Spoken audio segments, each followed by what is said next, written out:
Thank you so much, His Excellency. And I also want to use the opportunity to engage in a short Q&A before we let you go, sir. Is No that problem. okay? Fantastic. It's okay. Yes, yes. So honorable panelists and attendees, use the question box to submit any question you have. But right away, I have mine already, sir. Congratulations on all your successes and again, your expanded role, particularly in the economic development for the continent. Also, in reading your bio and, Ambassador Hilda, the African Union ambassador to the United States, did a fantastic job on that piece. I also realized that you're very passionate about the private sector, sir.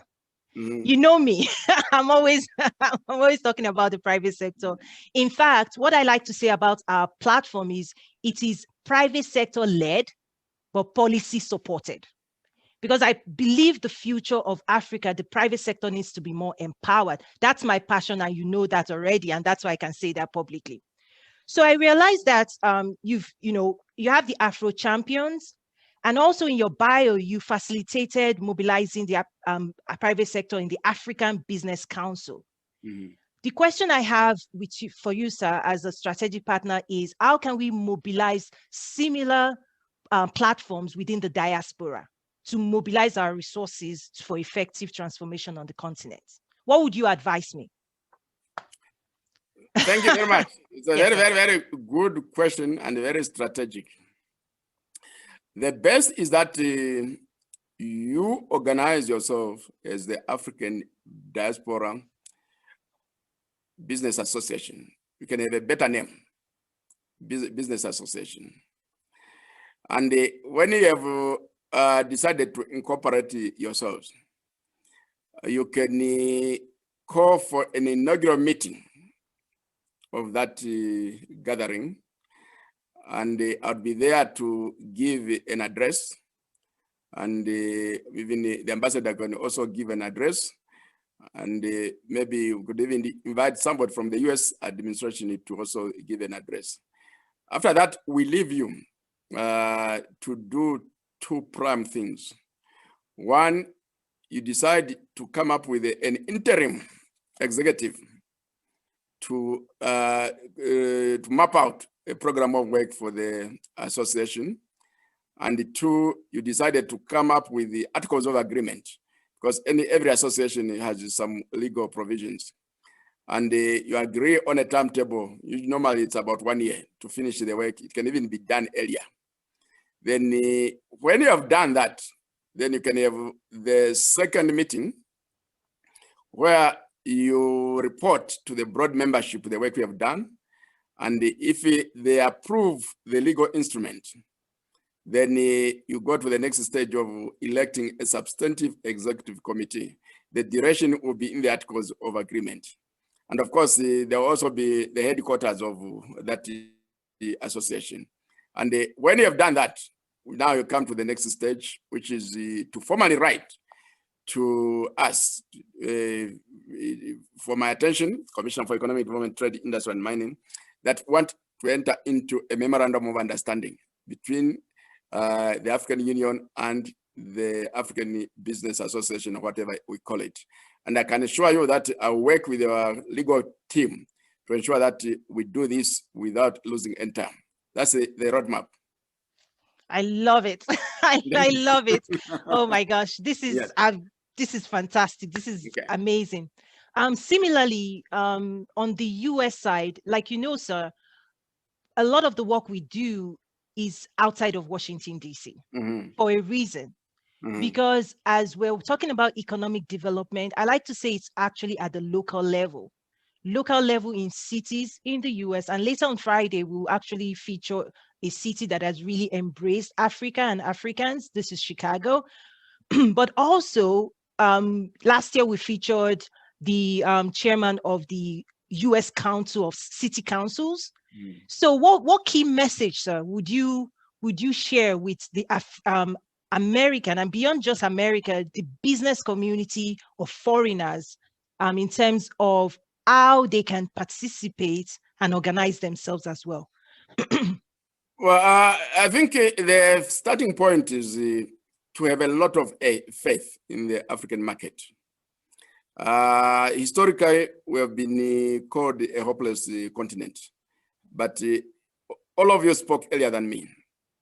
You indicated the vibrance of the African middle class, the fact that the young population is the workforce of the future.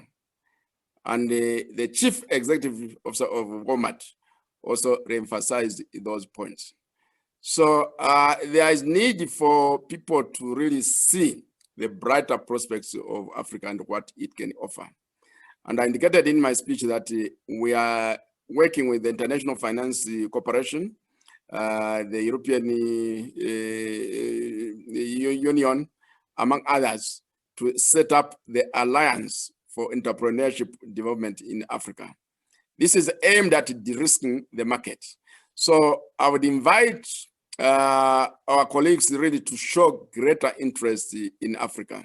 The opportunities are huge. And anchored on this is the large market that we have created, and you also talked about it, the African Continental Free Trade Area. American business is normally emphasizes on large scale. Now we are creating a market where if you produce in Ethiopia, you export duty-free across the whole of Africa, which is very lucrative.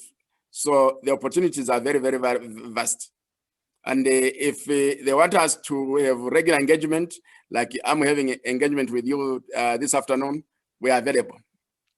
Definitely, and that's something we would love to also help facilitate. I think one thing is we have to keep this going. It's not a one-time done. So we have to open that channel. So I also want to publicly thank you, sir, because I tell my community, even beyond just inviting you to show up for my community, behind the scene, you allow us to tap into, the resources and also partner and engage. Just like in last October, I had the honor of facilitating a trade facilitation training for government. So thank you so much for allowing us to do that, to bring our skills and resources to the table. We do have a question here from Mr. Bernard Buteng. I believe he's joining from Ghana because he's a member of the network. His question is targeted towards the infrastructure. What is the Africa doing to develop infrastructure to support the AFCFTA or economic development, if I can say that in general? Well, the key element is resource mobilization. We have a huge package of infrastructure programs and projects across Africa. The annual financing gap is about 170 billion US dollars. Part of the problem has been the fact that most of these projects are not well prepared and therefore cannot mobilize or cannot not attract public-private partnerships. So we are working with our partners to see if we can boost the project preparation capacities across Africa so that we come up with bankable projects. And then we're also teaming up with the private sector to assist us in mobilizing financing for infrastructure development. And one of our partners is based in Ghana, which is the Afro Champions. So we have a program where we are going to be mobilizing resources. But the biggest incentive right now is that we have created the African Continental Free Trade Area, which makes it very economically viable for people to invest in large scale projects. For example, if one invested in the Inga Dam project, which is in the DRC, and one of the key shortages we have as we move towards enhanced industrialization is in energy. We need a lot of energy resources. So with this large market, it will be easier now to establish a huge infrastructure programs like the Inga Dam, because we have a red market ahead of us. Thank you. Fantastic. The next question actually connects very nicely to that. And I believe it's coming more from an SME, from a small, medium-sized enterprise standpoint. As we know, the base of Africa is primarily the small, medium-sized company. And the question is around just your advice in terms of how can they mobilize, funding for the private sector, particularly small, mid-sized organization? Just your advice. Well, I think a number of factors affect SMEs. Some of which is that they lack capacity in the bookkeeping, and as a result, it becomes very, very difficult to convince financiers that if they are given the money, they will be able to pay it back with some interest. So capacity building for SME is quite important. And we have realized ourselves that to build Africa entrepreneurship, we must start with the small and medium enterprises. Most of today's big businesses were companies that started sometimes in the classroom or sometimes in the father's garages and so forth. But today they are big companies. So starting small is the right thing to do. And to this end, we have partnered with an Africa Diaspora social enterprise. The name of the company is Africa E-Trade Group. We are working on two key issues with them. One of which is they've started the Sukuk platform, where they facilitate e-commerce on the products of small and medium enterprises. And they will be able to give them adequate training to do that. And to ensure that this is done, that social enterprise has teamed up with the One Islamic Development Finance Corporation to mobilize $20 billion to be utilized over a period of 10 years and to facilitate the development of 600,000 SMEs between now and 2024. And then they should be able to generate 5 million jobs. So I think via email, you can send me an email. I'll give you the address of that social enterprise. That's the first level. Yes. The second level is that we have teamed up with them to start up, to come up with the youth startup program. And the way we are approaching it is to promote competition. So we agreed that we are going to have 150 youth startup operators, including those from the diaspora, to compete for exhibition space at the Intra-African Trade Fair, which is supposed to take place in November this year, in November, December this year. There has been some changes on the venue, but we intend to have it. If not, we're going to have a virtual platform. Now, I'm advised that so far there are about 2,600 applications. So again, I can give you the address so that you encourage others to compete. They've not yet closed the bids. And those who are chosen, the 150, are going to be networked with the venture capital firms. And we are targeting to raise about $3 billion in equity financing during those activities. So that's what the advice I would give to the SMEs. The opportunities are there, so make use of them. And you are the ambassador. I'll give you the details of the contact organization. Thank you.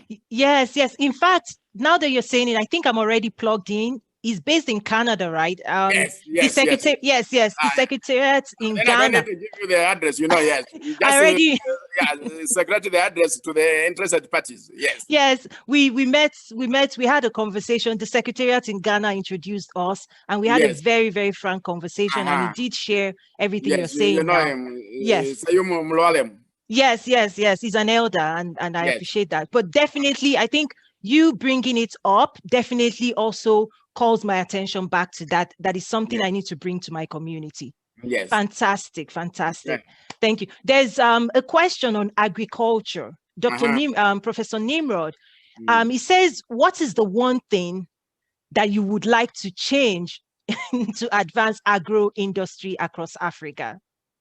Well, the one thing I would like to do is he's an academic, and think he understands where we need to industrialize African agriculture so that it becomes more productive and it generates high returns.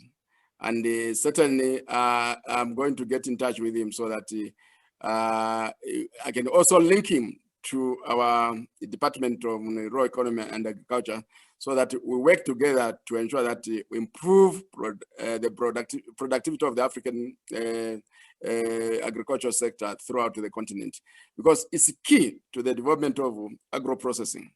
And when we go into agro-processing, then we reduce the possibilities of hunger across the continent. And we can also reach a stage where we stop importing food from the rest of the world, except if you are committed, I mean, you are hooked to, for example, Brazilian beef.